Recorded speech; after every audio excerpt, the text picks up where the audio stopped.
آج کل لداخ میں چل کیا رہا ہے؟ ہر طرف ایک بے چینی ہے، ہر طرف ایک خاموش طوفان، اور سب سے بڑا سوال یہ ہے کہ کیا لداخ کی سیاست اب تاریخ کے سب سے خطرناک موڑ پر پہنچ چکی ہے؟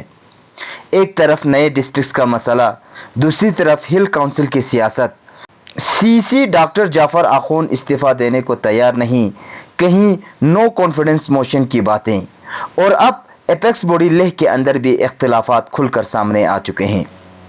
سینئر لیڈر سوپتن سیونگ کھل کر کہہ رہے ہیں کہ دلی کے ساتھ مذاکرات ڈیڈ لاک پر پہنچ چکے ہیں، اور اب سوال یہ اٹھ رہا ہے کہ کیا سکھ شیڈول اور اسٹیٹ ہوڈ کی مانگیں واقعی خطرے میں ہیں؟ کیا لداخ کو اب کمپرومائز کی طرف دھکیلا جا رہا ہے؟ کیا سالوں کی تحریک آہستہ آہستہ کمزور کی جا رہی ہے؟ لیکن کہانی یہاں ختم نہیں ہوتی۔ اب بات صرف سکھ شیڈول اور اسٹیٹ ہوڈ کی نہیں رہی، اب بات ٹرسٹ کی ہے، ریپریزنٹیشن کی ہے، اور آئیڈینٹیٹی کی بھی ہے، کیونکہ سوپتن سیونگ نے بدھسٹ انٹرسٹ کی بات چھیڑ کر ایک نئی بحث شروع کی ہے۔ ساتھ ہی ساتھ ایپیکس باڈی لیہ کے ویٹرن لیڈرز جیسے سونم وانگچک، سیرنگ لاکروک کو صفائیاں دینی پڑ رہی ہے، اور سب سے اہم سوال، کیا لداخ کی کلیکٹیو موومنٹ آہستہ آہستہ ٹوٹ رہی ہے؟ آئیے آج کی ویڈیو میں بات کرتے ہیں۔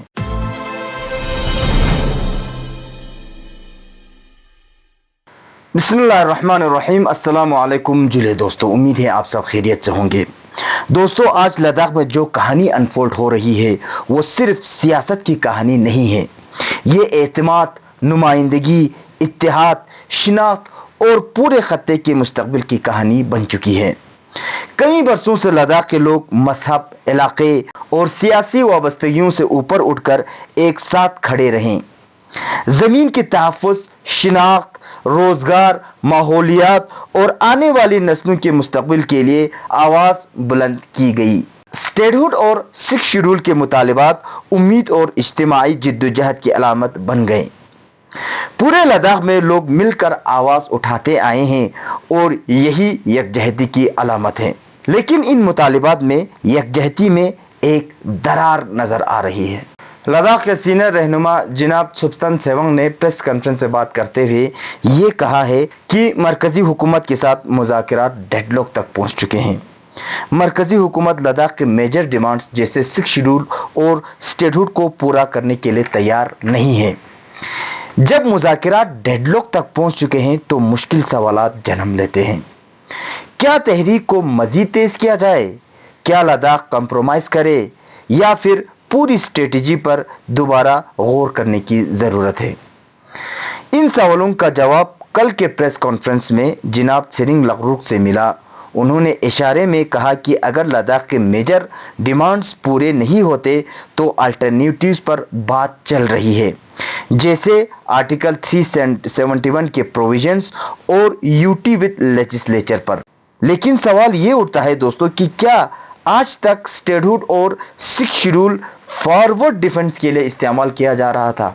دوستو، فارورڈ ڈیفنس پولیٹیکل سائنس میں ایک ٹرم ہے۔ اس ٹرم کو یوزولی ملٹری سینس میں یوز کیا جاتا ہے۔ اس ٹرم کا مطلب یہ ہے کہ اگر آپ پہ کوئی حملہ کر رہے ہیں تو آپ اپنے گھر سے باہر نکلے، یا اپنے گاؤں سے، اپنے جہاں پہ بھی آپ رہ رہے ہو وہاں سے باہر نکلے، تاکہ آپ اپنے گھر کو، اپنے محلے کو، اپنے گاؤں کو بچائے، اور کسی دوسرے جگہ پہ جا کے ڈیفنس کرے، ان کے ساتھ مقابلہ کرے۔ تو یہ سب سے بڑھیا اسٹریٹجی میں مانا جاتا ہے۔ اس سینس میں ہم یہاں پہ اس لیے بات کر رہے ہیں کہ جب ہم مرکزی سرکار کے سامنے بڑے بڑے مطالبات رکھیں گے تو چھوٹے چھوٹے مطالبات تو مرکزی سرکار پورا کریں گے۔ تو یہاں پہ سوال یہی اٹھتا ہے کہ کیا یہ فارورڈ ڈیفنس کے لیے استعمال کیا گیا تھا؟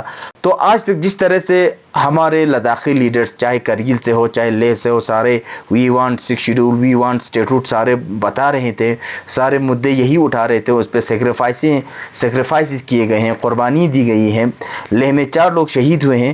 تو یہ سارے ہونے کے باوجود اگر مرکزی سرکار اگر ان سارے ڈیمانڈز کو پورا نہیں کریں گے تو کیا ہم کمپرومائز کی طرف جا رہے ہیں؟ تو یہ ایک بہت بڑی سوال ہے۔ لیکن سرنگ لغروک کا یہ بھی کہنا ہے، انہوں نے کہا کہ اگر ایسے ڈیڈ لاک میں پھنس رہے ہیں، سرکار آگے نہیں بڑھ رہے، تو اسی لیے تو ہم ایجیٹیشن کرتے ہیں، اسی لیے تو ہم پروٹیسٹ کرتے ہیں۔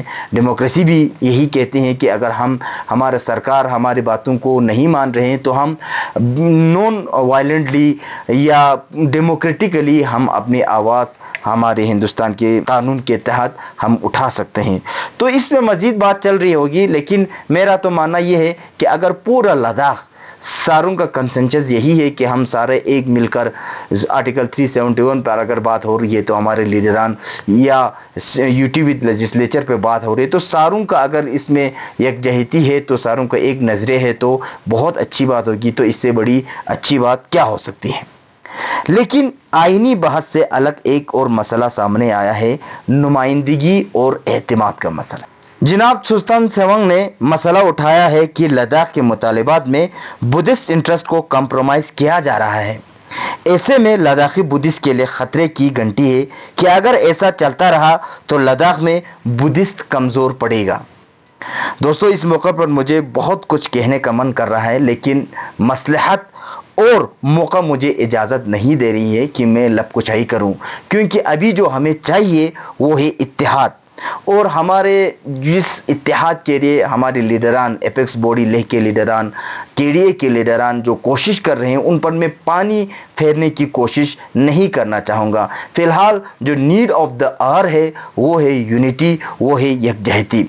ویسے بھی ہم ایک سوسائٹی میں رہتے ہیں تو یہ بہت ہی نارمل سی بات ہے کہ سوسائٹی میں الگ الگ طرح کے لوگ رہتے ہیں، الگ الگ مختلف مذاہب ہوتے ہیں، مختلف آئیڈیولوجیز، پولیٹیکل جو تھاٹس ہوتے ہیں، تھنکنگز ہوتے ہیں، انٹرسٹ ہوتے ہیں، سارے ڈیفرنٹ ہوتے ہیں۔ تو ایسے میں بلیف کا، سوچ کا، آئیڈیولوجی کا ڈیفرنٹ ہونا، ڈیفرنس ان اوپینین ہونا، یہ بہت ہی عام سی بات ہے۔ لیکن ان سارے ڈیفرنسز کو اب یہاں پہ ڈسکس کرنا، سوشل میڈیا پہ ڈسکس کرنا یا کسی بھی پلیٹ فارم پر ڈسکس کرنا جس کی وجہ سے لداخی یونٹی کو ٹھیس پہنچتا ہو، میں نہیں سمجھتا کہ یہ کوئی عقل مندی کی بات ہے۔ لیکن سلطان سیونگ ایک بہت بڑے سینئر لیڈر سے انہوں نے جب بات کہی ہے تو ان کی باتوں کا اثر تو رکھتا ہے۔ لیکن میں اپنے دوستوں سے یہی کہنا چاہوں گا، چاہے آپ مسلمز ہو، بدھسٹ ہو، ابھی جو باتیں چل رہی ہیں، ہمارے کے ڈی اور ایپیکس کے لیڈران جو بات کر رہے ہیں، ان کے اوپر اگر ہم عمل کریں گے تو بہت اچھی بات ہے۔ اور ہم جتنے زیادہ سے زیادہ اگر یونٹی کی طرف اگر ہم آگے بڑھیں گے تب ہمارے ڈیمانڈز پورے ہوں گے۔ ورنہ کوئی لیہ میں بیٹھ کر، کوئی کرگل میں بیٹھ کر اگر انٹرسٹ کی، اپنے انٹرسٹ کی، اپنے سوچ کی ایک دوسرے پر بلیم ڈالنے کی اگر بات کریں گے یا ڈالیں گے تو مجھے نہیں لگتا کہ لداخ کی ایک بھی ڈیمانڈ پوری ہوئے گی۔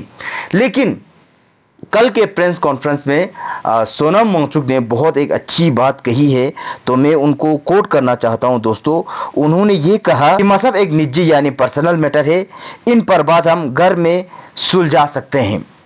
پہلے لداخ کو بنانے کی ضرورت ہے، اس کے بعد ہم ان میٹرز کو بعد میں بھی سلجھا سکتے ہیں۔ یہ بہت ہی کتنا سلجھا ہوا بات انہوں نے کہی، اسی لیے تو وہ لیڈر ہے اور اسی لیے تو لداخ کے لیے 24 سپتمبر سے مارچ تک انہوں نے جیل کاٹ کے آیا ہے اور لداخی یونٹی کے لیے ہمیشہ بات کرتے رہتے ہیں۔ اور اس طرح سے دوسرے لیڈران بھی ہے، اس طرح سے بات کرتے ہیں۔ سرنگ لغروک سر بھی ہے، انہوں نے بھی کہا کہ بدھسٹ انٹرسٹ تو ہے، وہ تو ہر کسی کا، کوئی مسلم ہوگا تو مسلم انٹرسٹ تو دل میں ہوگا، ہونا بھی چاہیے، بدھسٹ ہے تو بدھسٹ انٹرسٹ دل میں ہوگا، ہونا بھی چاہیے۔ لیکن ساتھ ہی ساتھ بدھسٹ انٹرسٹ کے لیے یا مسلم انٹرسٹ کے لیے پورے لداخ کے انٹرسٹ کو، لداخ کے جتنے بھی مانگے ہیں ان کو خطرے میں ڈالنا، یہ ابھی صحیح بات نہیں ہے۔ اور جو بھی لداخ کی انٹرسٹ کے خلاف ہے وہ یہی چاہتے ہیں کہ آج کل کچھ بھی کر کے، لیہ کارگل لگا کے، بدھسٹ مسلم لگا کے، یا اس طرح سے این سی کانگریس لگا کے، بی جے پی کانگریس لگا کے، کچھ بھی کر کے لداخ کے لوگوں میں ایک درار پیدا کرنے کی کوشش کر رہے ہیں تاکہ یہ جو میجر ڈیمانڈز ہے ان پہ بات کم ہو اور نجی جو آپسی مسئلے ہیں ان پہ باتیں زیادہ ہو۔ تو اسی لیے ہم آج کل دیکھ رہے ہیں کرگل میں بھی، لیہ میں بھی پولیٹیکلی بہت کچھ ہلچل ہے۔ کرگل کے کے ڈی اے ابھی خاموش ہے، خاموش ہونے کی وجہ ہمیں بھی معلوم ہے، کیونکہ کرگل میں ابھی ایک بہت بڑا سیاسی بحران ہے